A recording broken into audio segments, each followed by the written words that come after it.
On October 20th, 2014, at 6:42 in the evening, a dispatcher at Shenandoah National Park received a short, abruptly cut-off message from a man who identified himself as David Lynch. He said that his girlfriend, 24-year-old athlete Annabelle Lawrence, had not returned from a training run on the Three Sisters section of the Appalachian Trail. According to him, the fog descended like a wall, and her SUV was parked in the parking lot at Rockfish Gap, as if she had disappeared just moments before dark. When the first patrol group reached the pass at 7:29, the forest was too quiet even for an autumn evening. There were no signs of struggle, wildlife, or falls on the damp soil. Only one detail defied logic. About half a mile from the parking lot, the rangers found a small elastic hairband pressed to the ground as if it had been hastily torn off. According to the inspection report drawn up that evening, no signs of tampering were found. But in the materials that will appear 18 days later, this remark will be crossed out with a red pen. Because Annabelle's body would be found in a place where no woman could have ended up alone, and the way she got there would change the course of the investigation. On October 20th, 2014, at 8:40 in the morning, 24-year-old Annabelle Lawrence, a multiple national orienteering champion, was captured on surveillance cameras in a parking lot near Rockfish Gap Pass. The footage shows her checking her hydropack strap, adjusting her watch, and disappearing in the direction of an Appalachian Trail marker. According to park protocol, she was planning a training run of approximately 25 miles through the Three Sisters section, one of the most challenging in the region due to steep climbs and rocky sections where even experienced runners move slower than planned. Weather data provided by the National Meteorological Service shows that at 9 o'clock in the morning the sky was clear, but at 11 o'clock the first pockets of fog were observed over the mountain range. At 13 o'clock it began to rain, which quickly turned into a cold, dense curtain. Footage from the Highway Department's cameras along several stretches of the Blue Ridge Parkway shows the moisture spreading in a thin, transparent layer, absorbing the outlines of the trees on the horizon. It was the kind of fog that obscures landmarks, even for experienced hikers. According to Park Service employee Carolyn Mercer, who was on duty at the Shenandoah Visitor Center that day, Annabelle was one of the few who didn't change plans despite the sudden change in weather. Mercer mentioned in her report that she seemed composed, not the type to underestimate the route. This comment would later become an argument for assessing her disappearance as an atypical situation that did not fit into the statistics of ordinary disorientation on the trail. When it started to get dark, Annabelle was supposed to return to her SUV, a dark gray Toyota 4Runner registered to her personally. The car was found in the same spot where it had been seen in the morning footage. It was stationary, the doors were locked, and the initial inspection of the interior found nothing to indicate an immediate departure or any change of plans. At 9:52 in the evening, the first call about the disappearance came from David Lynch, Annabelle's boyfriend. The official report states that the complainant's voice was strained, broken, and he insisted that this never happened. He claimed that he should have received a message from her before sunset, as he had done during her previous training sessions. The dispatcher recorded that the man could not sit still during the conversation. In the background noise, he could hear the slamming of his car door and the sound of the engine stalling and starting again. The search operation began at 11:31. In the first few minutes, 3 rangers and 1 dog handler were involved, who was called in from the nearest county. According to the report of the duty inspector, Michael Brady, David arrived at the scene almost simultaneously with the rescuers. Witnesses recall that he looked like he didn't remember how he got here. His fingers were shaking, his clothes were wet with fog, and his face was unnaturally pale. We first checked a section of the main trail about 1 mile from the parking lot. The thick fog made it difficult to work even with thermal imagers. A tree seemed like a human silhouette, a stone like a heat spot, and streams that had overflowed after the rain created false heat signatures on the ground. The dog picked up the trail near the information booth, but lost it a few hundred yards away on a steep section where the rain had mixed the ground into a continuous slippery surface. At 1:19 a.m., the team found the first and only thing that could have belonged to Annabelle, a thin elastic hairband she used to wear during her training. It was recorded that it was lying on the ground surprisingly flat, as if it had not been brought in by water and had not been pulled off by accident. The rangers speculated that she might have fallen when Annabelle was picking up or adjusting her headband, but there were no signs of slipping, hitting, or falling nearby. David, who was walking behind the rescuers, according to witnesses, stopped as if someone had knocked the air out of him when he saw the discovery. Inspector Brady noted that the man refused to get into the car to warm up and stayed on the trail, as if he was afraid of missing something important. The search lasted until 2 in the morning, after which the command decided to regroup. The official reason was that the fog had become so dense that the gap between the trees was disappearing before our eyes. Unofficially, another entry appeared in the notes of the next soldier. The forest sounded as if there was no one there, and never had been. It was at this moment that one of the rangers heard a short sound in the fog, almost inaudible, as if something had fallen on the wet ground somewhere deeper, between the spurs of the 3 sisters. It sounded neither like an animal nor like a human being, and while no one knew what the sound meant, everyone agreed on one thing. It was coming from a direction Annabelle would never have turned to voluntarily. The search and rescue operation officially began at dawn on the 2nd day after Annabelle Lawrence disappeared. The protocol drawn up by the coordinator of the National Park Service states, "Weather conditions are unstable, visibility is variable, temperature is low, humidity is maximum." However, at this stage, everyone assumed that the athlete would be found within the next few hours. She was well equipped, knew the route, and had many years of experience in off-road travel. In the reports of those days, a fact that later received the status of anomalous stands out. The fog line seemed to move forward in sync with the search teams, slowing down their work. According to Ranger Tom Doyle, the trails disappeared right before our eyes, and the markers seemed to be wet silhouettes. Several volunteers mentioned that even during the day, the valleys were unnaturally dark, something that rarely happens, and only happens when there are gusty winds and heavy clouds.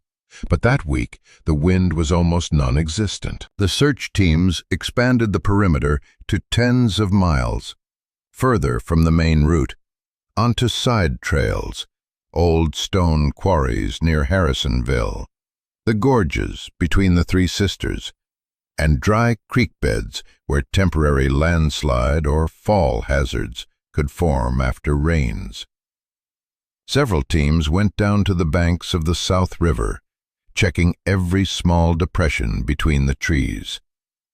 A Border Patrol aircraft and 1 National Guard helicopter made repeated overflights, but the dense canopy completely obscured the images. All available evidence collected in those days paints the same picture. Annabelle seemed to have vanished. There were no footprints on the soft soil, no fragments of equipment, and no traces of rapid movement that are typical of trail runners. Several potential finds, scraps of fabric in the bushes, pieces of plastic near streams, were not related to her in the laboratory analysis. On the 5th day of the operation, groups from other districts joined the search, totaling more than a few dozen volunteers. According to the head of one of the teams, Marla Sinclair, volunteers took vacations and came with their families, as if they felt that time was against us. The command center, set up on the middle pitch of Rockfish Gap, was constantly crowded with medics, mappers, dog handlers, NPS workers, and local residents who brought warm clothes and food for the rescuers. Everyone was stunned by David Lynch's behavior. According to the participants of the operation, he almost never left the base. He worked alongside the mappers, helped distribute radios, kept in touch with Annabelle's family, and printed out maps with new sectors marked. Several volunteers recalled that he kept coming up to her car as if to check if she had accidentally returned. But each time, the SUV door remained cold and motionless. On the 9th day, the canine teams again went to the side trails, areas that did not appear on Annabelle's jogging plan. It was there that they found a small black ribbon, elastic with a torn seam. The case file describes it as a personal item likely associated with the victim. This discovery was the only clue during all the days of the search. It is noteworthy that it was several miles off the main route, in a place where, according to the rangers, Annabelle should not have been if she had followed the plan. The extensive search lasted almost 3 weeks. The same phrase was repeated in the daily reports: no new data. Cartographers sketched out new sectors, and groups returned from nightly rounds with the same words: nothing found. The weather conditions gradually became more favorable, but it did not improve the results. After 16 days of intense work, the operational headquarters reduced the number of teams. After 18 days, they announced the end of the broad search phase. Annabelle's family came to the base every day. Her mother, according to volunteers, almost never left the map with sector markings, while her father remained silent and distant, as if trying to keep his cool at all costs. Several reports say that David supported them, organized transportation, and helped them talk to the press. Many participants later spoke of him with respect: a pillar of strength, the only stable link, the one who did not let the rescuers give up. Despite the scale, efforts, and concern of hundreds of people, the mountain area responded with cold desolation. For 18 days, nothing was found to indicate the direction of Annabelle's movement after she had taken to the trail that morning. As the rangers made their final rounds and the volunteers began to pack up their gear, one of the rangers returning from South River noticed a pungent metallic smell in the air, so atypical of the wet autumn mountains that he involuntarily stopped. The smell seemed to be coming from deep in the forest, from an old service road that was not on the official maps. It lasted only a moment, but it was strong enough to leave a feeling that the search had stopped one step earlier than it should have. On the 18th day after Annabelle Lawrence disappeared, the autumnal silence of Staunton was broken by an event that was later included in the official police department report as an unforeseen technical incident with criminal consequences.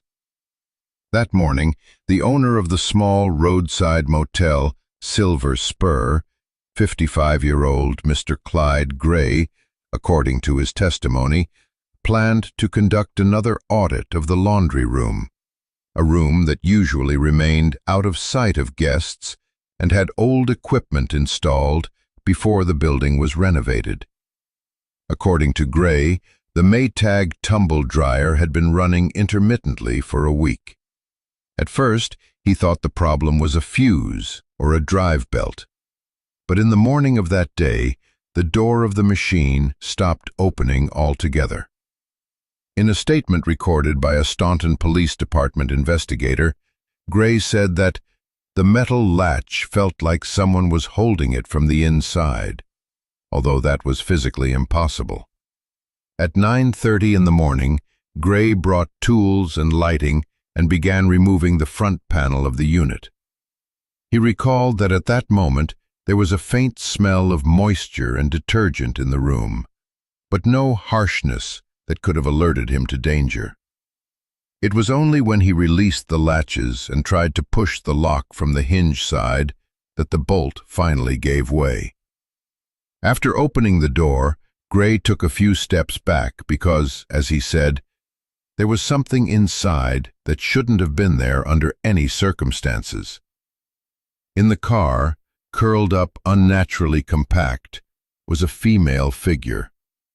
Her hair was hanging in wet strands over her shoulder. Her clothes were stuck together by condensation, and the fabric of her jacket on the sleeve had a characteristic dark tint that police later classified as the result of prolonged exposure to low temperatures and humidity. Gray did not touch the body.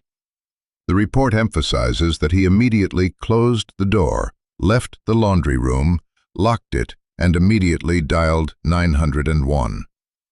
The dispatcher recorded a panicked hoarseness in his voice and asked him several times if he was sure he was seeing a human body. Gray only repeated that it was a young woman. She's in the car there. The patrol arrived about 20 minutes later. Officers Evan Danvers and Maria Linden made the first inspection. Their memo noted that the body was placed in a space that was not physically designed for a human being, with no signs of wrapping or restraint, which was one of the early factors that immediately made the incident suspicious.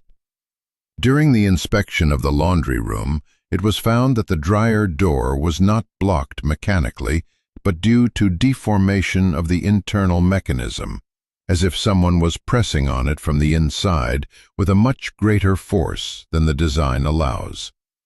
The technical expert would later call this fact an anomaly that requires a separate analysis. At 11 hours 41 minutes, the body was carefully removed and placed on an isothermal tarpaulin. The forensic expert noted that the woman was wearing a running kit, a thermal suit, lightweight compression pants, and a demi-season jacket. It was in the pocket of the jacket, in the inner deep compartment, that the driver's license was found. According to the report, the document was partially wet but readable. There was a name on it: Annabelle May Lawrence. Shenandoah Park Rangers who arrived at the scene confirmed that this was the same woman they had been searching for unsuccessfully for weeks. The official identification was made after comparing the photo and external features. The family was notified shortly after noon. The scene inspection log recorded important details. No visible damage to the room. No signs of a struggle or an outside presence, except for a few fuzzy shoe prints on the tiles, so smeared and covered by motel workers' footprints that they could not be identified.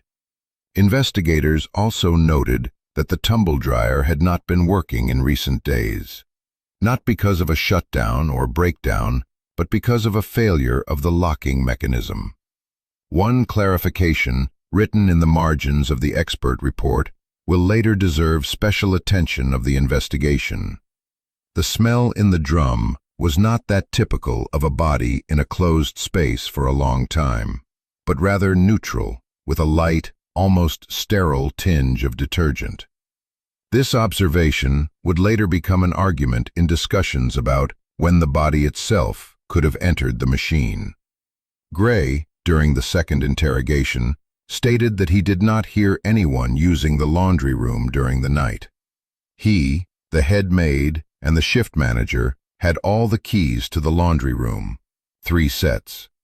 Both employees provided an alibi that was not in doubt at the time. In the late afternoon, the police reviewed the footage from the cameras installed in the lobby and near the reception. The footage did not show any woman entering or leaving the main door in recent weeks. It was as if the woman found in the drying drum had not crossed any of the motel's official entrances. And it was then that one of the investigators, reviewing the materials, first suggested an assumption that seemed too unrealistic at the time. If the woman had not entered through the door, had left no footprints, and the body was in a car that was almost impossible to open from the outside, then someone must have gotten in and used a path that didn't officially exist in the motel. Friends, before we continue this documentary reconstruction, I ask you to support the investigation by subscribing to the channel, liking it, and leaving a comment. This helps YouTube's algorithms to promote the material, and more people will be able to see stories that should not be forgotten. After the identification of Annabelle Lawrence's body, the investigation moved to a new phase, the formation of a circle of suspects and the reconstruction of her last hours. The official conclusion of the forensic expert, dated the morning of the day after the discovery, contained the main point of reference for the investigators was that the death was not caused by injuries or external influences, but by hypothermia caused by prolonged exposure to a cold, enclosed space. This conclusion raised questions from the very beginning. The motel's laundry room had no air cooling equipment, and the machine in which the body was found, according to the technical expert, could not maintain a temperature close to 0. However, the investigation did not have an alternative mechanism of death, so the conclusion remained basic. Detective Sarah Miller, who was assigned the case through the county's internal distribution, began by analyzing Annabelle's movements on the day she disappeared. The first unexpected element she found was in the guest log at the Silver Spur Motel. Her signature was there. According to the shift manager, the entry was made the night hundreds of people were searching for her in the mountains. The signature was neat, confident, and showed no signs of trepidation or haste. In an internal report, Detective Miller noted, "A woman who has just experienced disorientation in the mountains would not have left such a smooth signature without outside influence or without full awareness of the situation." After seizing the journal, investigators began to examine the motel staff. At this stage, the owner of the Silver Spur, 45-year-old Clyde Gray, immediately came into the spotlight. His initial statement, recorded the morning after the discovery, was confusing, and his reaction unnaturally nervous. Investigator Laura Gant's report includes the phrase, "The suspect frequently looked away, lost his train of thought, and moved on to other topics too quickly." When Miller invited him back for a second interview, the inconsistency only deepened.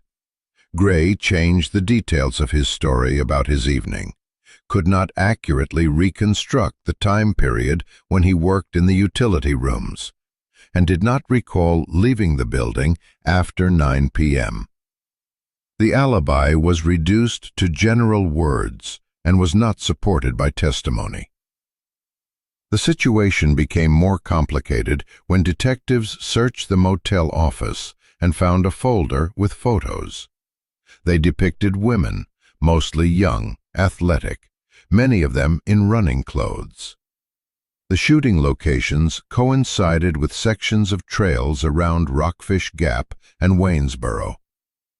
A memo written by a department analyst noted that some of the photos were taken a few days before Annabelle's disappearance. This caused increased attention. Although Gray himself explained that he was photographing tourists for a personal collection of landscapes, The examination showed that the camera was set to focus not on the landscape, but on people. Detective Miller requested his criminal history. Although the conviction was old and related to a petty property crime, the fact that it was in the database increased the pressure on the investigation. Internal departmental correspondence, preserved in the case file, demonstrates that the management expected a quick result. One of the handwritten comments on an internal document read, "Arrest the owner, that's the obvious way to go." Miller, on the other hand, was careful in all her notes. Too obvious. In the interrogation reports of the motel staff, there are details that alarm the investigator even more. One of the maids recalled that Gray often hung out at the windows of the rooms of women who arrived alone. Another employee recalled that the owner sometimes went outside late at night with a camera and did not return for a long time. These fragments added weight to the suspicions, but did not create a logical picture of how Annabelle's body could have ended up in the tumble dryer. There were no signs of dragging, no witnesses to vague activity, and no signs of movement inside the laundry room. In her official report, Sarah Miller put it this way: "Any motive for Gray does not explain the movement of the body. There is no sign of violence. He does not appear to be the type of person capable of concealing a complex crime without leaving a trace." Despite this, the pressure grew. Annabelle's family was demanding answers. The press was calling Gray a suspected maniac, and the county's legal department had already begun preparing an arrest warrant. But Detective Miller took another look at the motel's security footage. In one session, when Gray was standing at the front desk, the light from the glass door momentarily created a clear reflection of the adjacent corridor, a narrow maintenance aisle. And in this reflection, behind Gray, a barely visible silhouette passed by. The shadow had a hood, a dark jacket, and moved silently, not touching anything around it. There was no information about this figure in the motel's logs, and the door of that corridor was officially supposed to be locked. When all the initial hypotheses began to fall apart with the Silver Spur Motel, Detective Sarah Miller shifted her focus to those closest to Annabelle in her daily life. In her memo, she described this as checking basic connections, a standard procedure that is often ignored in high-profile cases due to media pressure. First on the list was David Lynch, a man who, throughout the days of the search operation, appeared to be a model of dedication and grief. His behavior was described by dozens of witnesses in the same way: attentive, exhausted, and completely immersed in the process. That is why the beginning of the search of his apartment was not a manifestation of distrust, but a formality that Sarah could not avoid. The search report records a detail that immediately made her wary. David's home was overly organized, not tidy, but unnaturally organized. There was not a single item out of place in the kitchen. Towels hung in the bathroom with the same fold, and the living room surfaces were not even dust-free. In her memo, the detective noted that the behavior of a person experiencing shock and loss usually does not involve systematic maintenance of perfect order. His clothes drew special attention. The pants he wore in the first days after Annabelle's disappearance were folded in 2 equal creases, as if they had just come from the laundry. The material was almost sterile, no traces of sweat, soil, or odor. Experts would later note that the fabric did not correspond to the condition of a person who had spent many hours in the mountains during the search. It was during the examination of this sweatshirt that Miller found a small piece of thermal paper in one of the inside pockets. A receipt from the quick-fill gas station in Fishersville.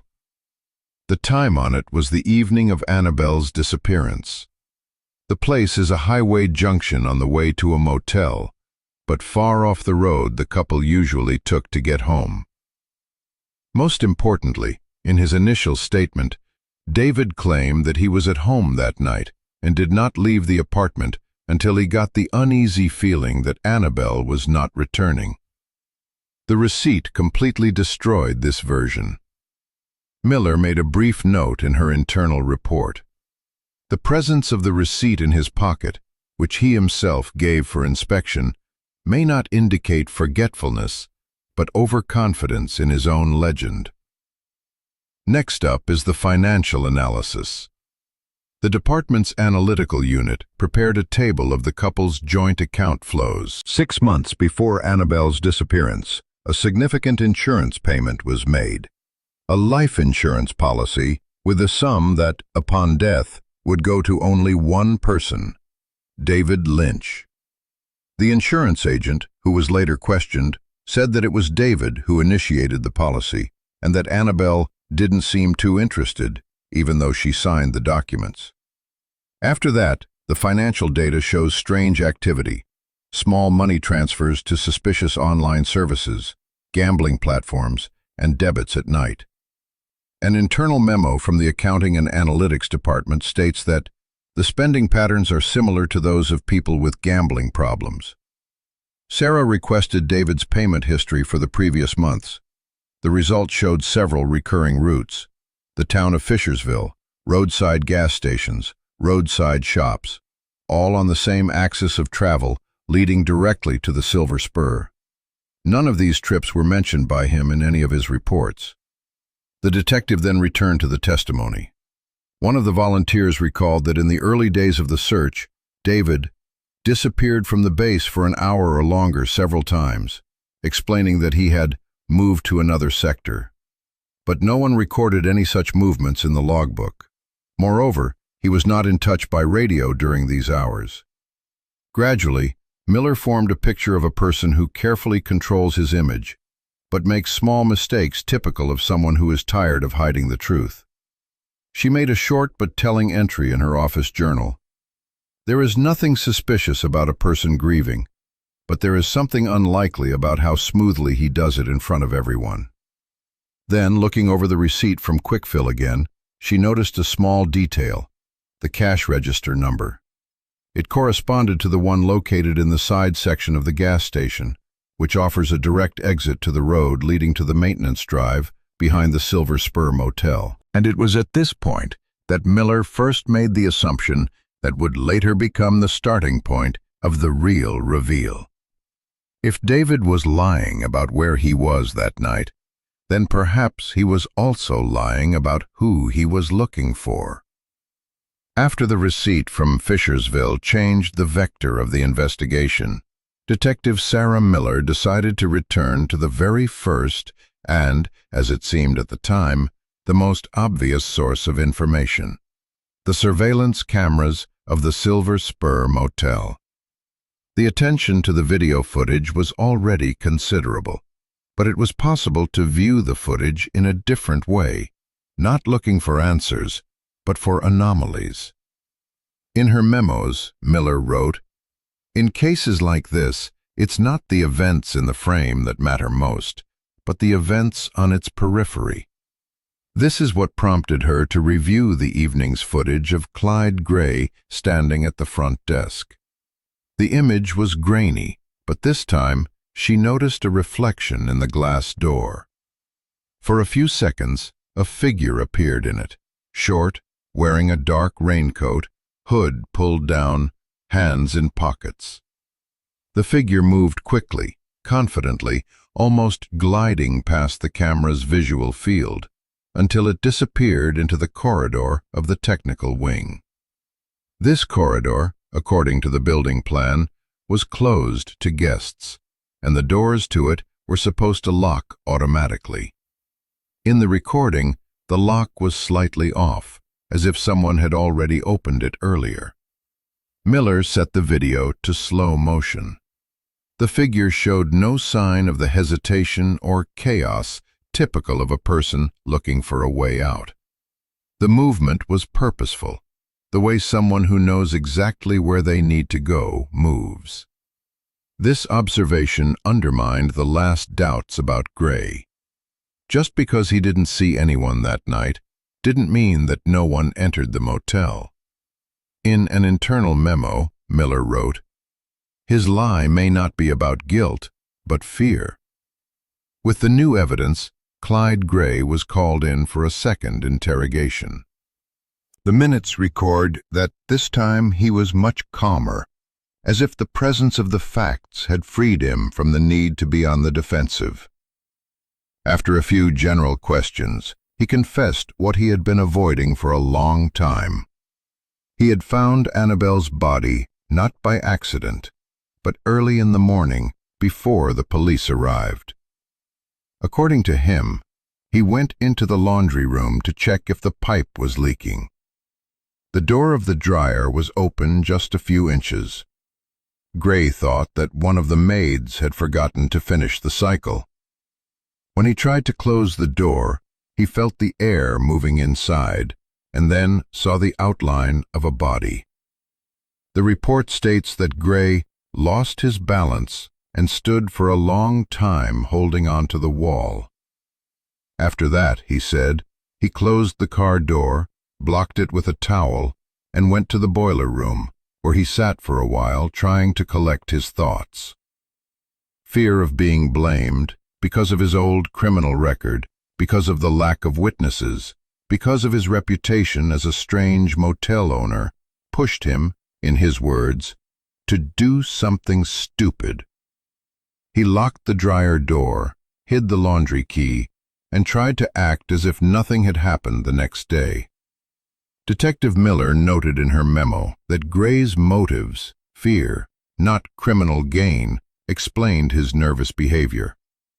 But they did not explain how Annabelle's body ended up in the car, and in a position that required significant physical effort. After his confession, Gray was released from suspicion, but temporarily kept under surveillance as a key witness. Miller's investigation returned to the camera footage, now with a new insight. Someone else had entered the motel that night, someone who knew the building, someone who was not captured on the main cameras. The detective began to study other angles, especially those that recorded movement in the technical corridors. And that's when, during one of the night segments, the camera recorded a faint glint of light in the door window of the emergency entrance. The kind of glint that only comes from glass when a person's hand touches it.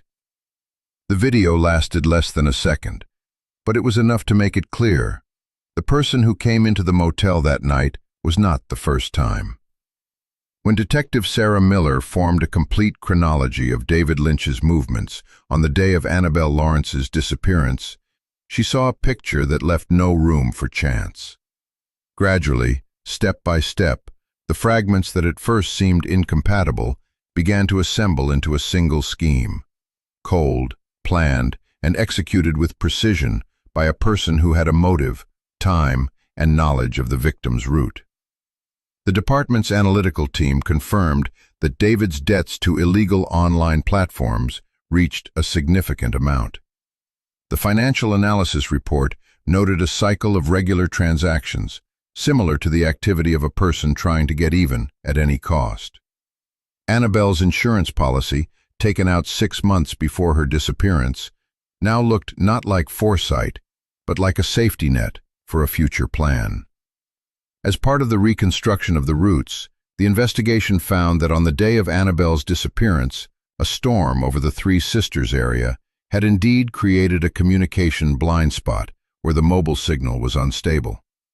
By exploiting this natural gap, David was able to make short calls without leaving detailed records in the operator's systems. The log files confirmed only the duration of the connection, but not the content of the conversation. This allowed him to build his version of events with almost no risk of being refuted technically. According to Miller's reconstruction, David left the house earlier than he said in his testimony. The report states that his car was captured by cameras at a gas station in Fishersville long before Annabelle was reported missing. This settlement was a direct transit hub to the Silver Spur Motel. According to the internal timeline formed by investigators, David arrived at the motel before dark. He knew this location. The couple had stayed here before during their trip, and he had access to the room key at the time. Forensic experts could not confirm that a duplicate had been made, but according to a locksmith who serviced the locks a year ago, anyone who had the key for longer than a minute could have made the keyhole prints. The guest registration documents proved it. Annabelle checked in alone. During subsequent interviews, the receptionists recalled that she was calm and didn't seem scared. This meant only one thing. She came there voluntarily, having heard the voice of someone she trusted. The following reconstruction of the events is based on mutually verified data, timestamps, expert reports, and behavioral analysis. In the room where Annabelle was staying, investigators found a cup with the remains of brewed herbal tea. The analysis showed a low concentration of a sleeping pill, classified as an over-the-counter drug that is abused by gamblers during periods of insomnia and nervous breakdowns.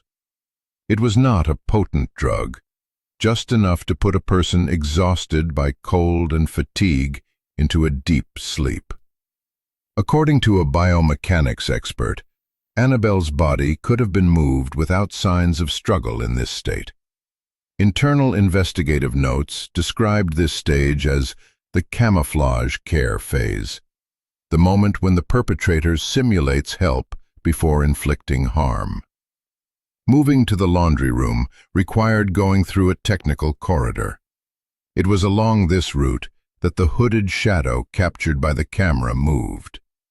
The pattern of movements, confident, consistent, was consistent with a person who had a precise plan.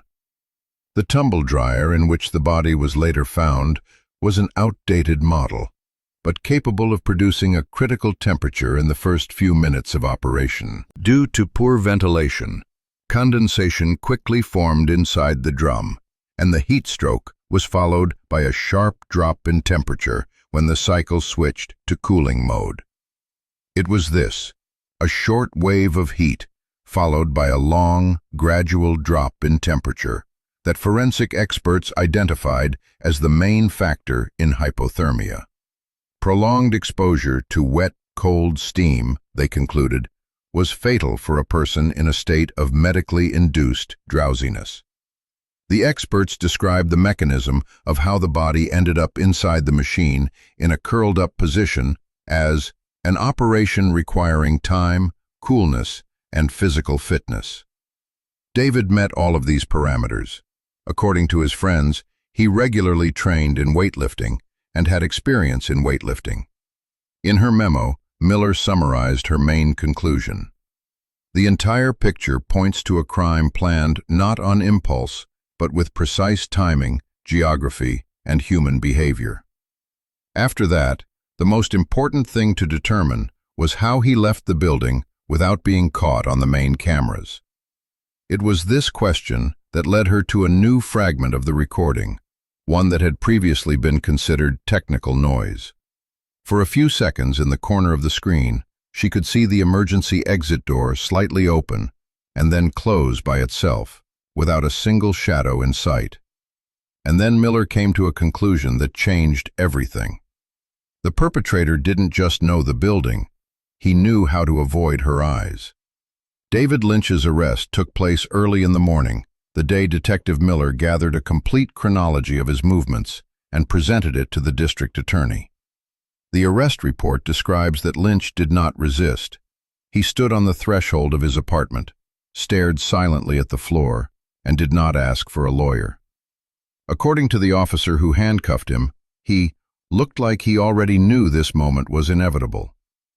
The investigation, which had seemed too confusing, suddenly acquired a clear structure. The forensic evidence was clear. Traces of sleeping pills in the cup, the glare of the closed cells, the receipt from Fishersville, the suspiciously even behavior during the search. Each element, which individually might have seemed like a coincidence, together formed an evidentiary matrix that could not be deviated from. During the trial, Detective Miller was the main prosecution witness. She presented a chronology compiled from video footage, data from phone systems, financial reports, forensic evidence, and testimony from search parties. Defense attorneys insisted that this evidence does not establish direct involvement, but that's when Lynch lost it. The court record states that his confession came out abruptly, almost torn out of him by the course of the trial itself. He admitted that he had planned the murder, admitted that he had arrived at the motel in advance and was waiting for Annabelle, admitted that he had put sleeping pills in the drink, and that he had chosen a method of killing that, in his words, would not leave obvious traces. When asked by the prosecutor to explain his motive, Lynch gave a short answer: debts. The courtroom was so quiet that even the secretary stopped typing. After the confession, the jury had minimal room for maneuver. Lynch was sentenced to life without parole for an aggravated crime committed for mercenary motives, with preliminary planning and the use of conditions that made it impossible to help the victim in a timely manner. There was one phrase in the judge's sentence that was later quoted in local news: "The real danger is not always in the mountains. Sometimes it's sitting at your desk." Annabelle's family was present at all the hearings, but avoided the cameras. According to their lawyer, they only wanted closure, although no closure could bring back what had been lost.